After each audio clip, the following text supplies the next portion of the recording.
প্ৰথম প্ৰশ্নটো হৈছে হৰপ্পা সভ্যতাত কিমান চনত আৱিষ্কৃত হৈছিল অপশ্যনকেইটা যদি আমি চাওঁ 1921 চনত 1901 চনত 1935 চনত নে 1942 চনত ইয়াৰ শুদ্ধ উত্তৰটো হ'ব হৰপ্পা সভ্যতা 1921 চনত আৱিষ্কৃত হৈছিল অৰ্থাৎ এই অপশ্যনটো ৰাইট এনচাৰ হৰপ্পা সভ্যতা কিমান চনত আৱিষ্কৃত হৈছিল 1921 চনত নেক্সট কুৱেশ্যনটো যদি আমি চাওঁ সিন্ধু উপত্যকাৰ সভ্যতাত ঘৰবোৰ কিহেৰে বনোৱা হৈছিল অপশ্যনকেইটা আছে এ অপশ্যন পোৰা ইটা বি অপশ্যন কাঠ চি অপশ্যন শিল আৰু ডি অপশ্যনটো হৈছে ইয়াৰ আটাইবোৰ ইয়াৰ শুদ্ধ উত্তৰটো হ'ব অপশ্যন নম্বৰ এ পোৰা ইটা সিন্ধু উপত্যকাৰ সভ্যতাত ঘৰবোৰ পোৰা ইটাৰে নিৰ্মাণ কৰা হৈছিল নেক্সট কুৱেশ্যন নম্বৰ 3 সিন্ধু উপত্যকাৰ সভ্যতা সমাজ কাৰ লগত বাণিজ্য কৰিছিল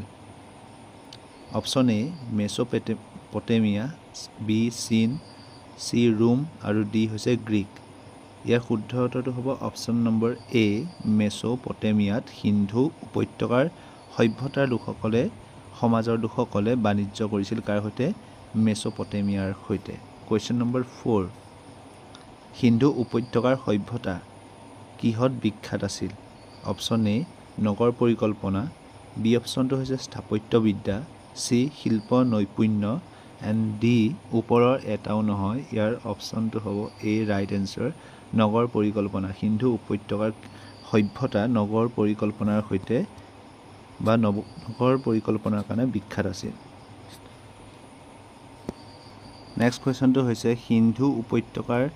সভ্যতা সমাজ তলৰ কোনটো বস্তু প্ৰসিদ্ধ নাছিল ইয়াৰ শুদ্ধ উত্তৰটো কি হ'ব অপশ্যন আছে জিৰাফ বি অপশ্যনটো হাতী চি অপশ্যন হৈছে ঘোঁৰা আৰু ডি অপশ্যন হৈছে ম'হ সিন্ধু উপত্যকাৰ সভ্যতা সমাজত তলৰ কোনটো বস্তু প্ৰসিদ্ধ নাছিল ইয়াৰ শুদ্ধ উত্তৰ হ'ব এই অপশ্যনত থকা জিৰাফ এইটো সিন্ধু উপত্যকাৰ সভ্যতাত কি নাছিলে প্ৰসিদ্ধ নাছিল কুৱেশ্যন নম্বৰ 6 আৰ্য শব্দৰ অৰ্থটো কি আৰ্য শব্দৰ অৰ্থটো কি অপশ্যন এ আছে উপমান বিশিষ্ট অপশ্যন বি আছে কৃষক চি আছে ব্ৰহ্মচাৰী আৰু ডি হৈছে চিকাৰ ইয়াৰ শুদ্ধ উত্তৰটো হ'ব অপশ্যন এ উপমান বিশিষ্ট কি হ'ব উপমান বিশিষ্ট আৰ্য শব্দৰ অৰ্থ কি উপমান বিশিষ্ট নেক্সট কুৱেশ্যন নম্বৰ 7 নালন্দা বিশ্ববিদ্যালয় কোনখন ৰাজ্যত অৱস্থিত অপশ্যন এ আছে Bihar B Bengal C Uttar Pradesh D Orissa ইয়াৰ শুদ্ধ উত্তৰটো হ'ব নালন্দা বিশ্ববিদ্যালয় বিহাৰ ৰাজ্যত অৱস্থিত গতিকে অপশ্যন এটো হ'ব শুদ্ধ উত্তৰ নেক্সট 8 নম্বৰ প্ৰশ্নটো হৈছে বুদ্ধচৰিত কোনে ৰচনা কৰিছিল অপশ্যনকেইটা যদি আমি চাওঁ এই অপশ্যনত আছে অশ্বাঘোষ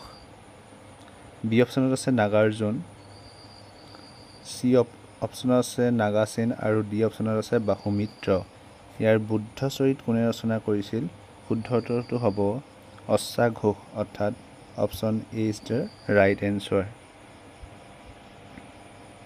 এতিয়া নেক্সট কুৱেশ্যন নম্বৰ 9 বৌদ্ধসকলৰ পবিত্ৰ গ্ৰন্থখনৰ